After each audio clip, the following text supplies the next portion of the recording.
Hello guys, সবাইকে আমার ভিডিওতে স্বাগত।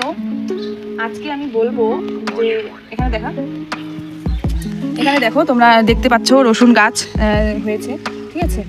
তো তোমরা যারা যারা আর কি এই ধরনের এগুলো করতে পছন্দ করো, ঠিক আছে, গার্ডেনিং, সবজি, ছোট শাক সবজি, সেক্ষেত্রে তোমরা যাদের জায়গা নেই তারা ছাদে এই কাজগুলো করতে পারো। ছাদে এখন ওই যে অনলাইনে কিনতে পাওয়া যায়। আমি যদিও এটা বাড়িতে একটা ঝুড়ি পড়েছিল তাই এটাতে করেছিলাম।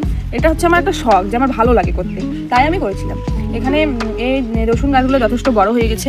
এই যে এখানে একটাতে আছে, বেশি কয়েকটা না, অল্প কয়েকটা, আর ওখানে লাগানো হয়েছে, এখানে হচ্ছে, ঠিক আছে। এটা হচ্ছে বাড়ির আঙিনার মধ্যে করেছি, আর তোমরা ছাদে করতে পারো। এটার জন্য আমি কি করেছি, কিছুই করিনি। এখানে হচ্ছে আমাদের যেহেতু গ্রামে বাড়ি, তাই আমি কিছু মাটি আর হচ্ছে গোবর সার মিশিয়ে এখানে দিয়েছি। দেওয়ার পর রসুনগুলো কোয়া কোয়া করে খুলে তারপরে এখানে গেঁথে দিয়েছি। তারপরে 1 সপ্তাহের মধ্যেই এই গাছগুলো বেরিয়েছে।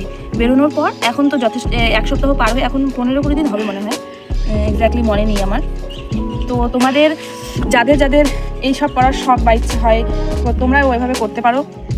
তো তোমরা এভাবে করতে পারো। যদি আমার ভিডিওটি তোমাদের ভালো লাগে তাহলে একটা লাইক করে যেও, সাবস্ক্রাইব করে দিও। Thank you.